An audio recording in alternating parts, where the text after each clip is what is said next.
Good morning, all the faithful at Cornerstone. As you can see, we're having a different venue this morning. Uh, it's a shame to see all those empty spaces for the band, but there we have it, and hopefully the time is not too long away when we can gather together. Let's continue in our short series regarding Zacchaeus. This is part 2. I'll read the passage again, then we can pick up where we left off. And it's Luke chapter 19 and the first verse. Jesus entered Jericho and was passing through. There was a man named Zacchaeus who was a chief tax collector, and he was rich. He was trying to see who Jesus was, but he was not able because of the crowd, since he was a short man. So running ahead, he climbed up a sycamore tree to see Jesus, since he was about to pass that way. When Jesus came to the place, he looked up and said to him, "Zacchaeus, hurry and come down, because today I must stay at your house." So he quickly came down and welcomed him joyfully. All who saw it began to complain, "He has gone to lodge with a sinful man." But Zacchaeus stood there and said to the Lord, "Look, I'll give half of my possessions to the poor. And Lord, if I have extorted anything from anyone, I'll pay back 4 times as much." "Today salvation has come to this house," Jesus told him, "because he too is a son of Abraham. For the Son of Man has come to seek and to save the lost." We had recognized that in this incident with this man, Zacchaeus, the gospel, the wider gospel, is told. The principles of the gospel. What a wonderful, remarkable story this is. We began to look a little bit at Zacchaeus himself, and of course he was a short man, he climbed the tree, and he was an observer. But there is another principle here. The reason why he climbed the tree, of course, was short. He was short. But there is a wider principle that applies to each and every one of us. That is, before we come into relationship with Jesus Christ. We've all sinned. We know Zacchaeus was a sinner. Everybody said he was. We've all sinned, and we have fallen short of the glory of God. Now, there is a universal truth. The crowd were observing what was taking place, and most of them would not realize that the story of the gospel was being acted out in this incident. There is no doubt about it, there is something about the psyche of humanity that recognizes that we all fall short. Now, of course, most people don't realize what it is. They don't necessarily see it in terms of sinfulness. But this is the thing. Did not God make man in his own image right at the outset? And in doing so, he created the best thing that he could ever create. There cannot be anything greater than being created in the image of God. And then Adam and Eve, through their sin, they fell short of the glory of God that was shown through them. And ever since, that has been the story of fallen mankind. It shows itself in many different ways. They are not all bad. Sometimes they are bad, of course.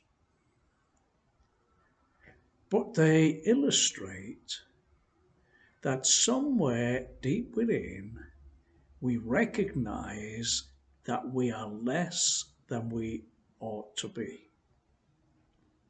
In some cases, we see the desire, even the drivenness to achieve maybe great things, but certainly to achieve. And that is not necessarily a bad thing, but often it is twisted and it becomes something else. It is deeply ingrained in humanity. And it's because of the fallen nature that exists in all without Christ. And somewhere, somehow, without necessarily any understanding of God, His creation, the fact that we were made in His own image, without any kind of inkling of that, there is something deep within us that says we ought to be better than what we are. Sometimes it is an issue of, I'm not as good as I ought to be. I'm not as clever as I ought to be. I'm not as talented as I ought to be. I need to accomplish something. It also works the other way because some people have a view of themselves which is so low and detrimental that they get stuck. We've talked about passivity before. And it is a reverse way of understanding that we should be better than what we are. But these kind of people, they can't do anything about it. They're stuck. And in more extreme cases, there is self-destruction. It's all related to the same thing, falling short of what God purposed for us. And so, like Zacchaeus, we try and find our own way as observers. And this is where the issue of Jesus passing through really comes in. When Jesus passed by this man, and Jesus is interested in individuals, we know he's interested in the whole world, but he's interested in the individual. He looked up and he saw Zacchaeus. I'm sure he was led by the Spirit to know that Zacchaeus was there. Well, we know he's come to seek and to save those who are lost. And somewhere within him, because Zacchaeus was a driven man, it drove him outside of his normal relationships in the family of Israel to accomplish great things for his own self-interest. But here is something that we need to really remind ourselves of. Zacchaeus, hurry. Now that's the first thing he says to him. Zacchaeus, hurry. The gospel is an urgent matter. It cannot wait. Now, of course, for many people, they hear the gospel, they walk away, they consider, and eventually they might say yes, they might say no. But the reality of it is this: nobody knows their future. Nobody knows what the day will bring. The gospel is a very urgent matter. Now, when Jesus passes by and he comes to the individual and he speaks, hurry, he's saying now. It's now. It's not tomorrow, it's now. And when he speaks, and he speaks with urgency, he speaks with a command. And he says, hurry. And the gospel is a command, and of course, a majority of people disobey. But nevertheless, the gospel is a command. And he speaks and he says, the time is now, come down. What does that come down mean? In the first instance, it means that now, in this moment, in the full sight of the crowd, Zacchaeus is exposed. He's seen by all. His interaction with Jesus is observed. It's not in some quiet corner. And so often in our dealings with God, we want to do it out of the sight of the observation of others. And sometimes that is to do with an overextended sense of privacy. It is a personal matter, but this is the most important issue in the world. And Jesus passes through, and he still passes through. He passes through even when there are those who follow him. They are genuine believing people, but he has something to say to them, and it's urgent. Get out of your tree. That is a humility issue. Stop hiding. And the unwillingness for self-protection, the unwillingness to come out in the open, hinders many, many Christians from entering into the fullness of salvation. It holds you back. And that is very, very sad. So he said, come down, do it now. It really doesn't matter who you are, what you've done. It really doesn't matter what the crowd think, what they say. The time is now. Humble yourself. And we know that humility is important for the working out of our salvation, because it is in humbling self that God lifts us up. This is what is going to happen to Zacchaeus. He's going to be lifted up to a whole new place, a much better place. Today, let's not check our planners out for a more convenient time. And let's not look to next week, the week after. Well, I can fit you in then. Today, I must stay at your house. You see, the urgency is compounded. The command is reinforced. I want to come in. I want to come to the very center of your existence, of your being.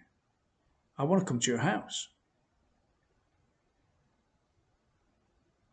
That is what Jesus desires to do. But it is more than a desire. It is more than a request. It is, that's what I want to do today. I'm coming. And so what are you going to do about it? Well, here he is. He quickly came down. This is a wonderful response. He didn't say, well, I'll go away and consider this. I want to know the pros and cons. What is it you require from me first? I'll come along some way. Yeah, I get your gospel. I want to go to heaven. I don't want to wait to have my sins always dogging me. I'll work it out. It's going to take me time, but I'll get there in the end. It's nothing like that. He put everything else aside. Everything. Everything was going to change for him. He would not be the same man, and he would not live in the same way. He came down quickly. That is what God requires from us. I find it very troubling that often we gather together as God's people. And there is no doubt about it, God is here. He makes himself known. And there are those, of course there are. As soon as the presence is known, they respond. It's, yes, Lord. They are not concerned about other people and what they think and what they say. But there are others in their pride, passivity, whatever excuses there may be, perhaps some fear, they retreat a little. And when they do that, they lose out on the opportunity of the closeness of Christ in their lives. They have not grasped the principle of today, the urgency of responding to the voice of Jesus when he passes by. Today, I must stay at your house. So he quickly came down and he welcomed him joyfully. Already a change has taken place. This guy has come a long way in a very, very short time. He welcomed him joyfully. The presence of the Lord amongst his people is a cause for joy. And it is always cause for a response. And one of the reasons why is it's not just it's the best thing. He might not pass that way again. In the life of a man like Zacchaeus, this may well have been the only opportunity he had to meet with Jesus. And he took it with all his heart. He did not let anything get in the way. He was willing even to appear somewhat foolish. Did you see that guy? He's been hiding in a tree. They didn't like him anyway. What's he playing at? Now he's making a spectacle of himself. None of that mattered, because actually, those other people, they were in the wrong.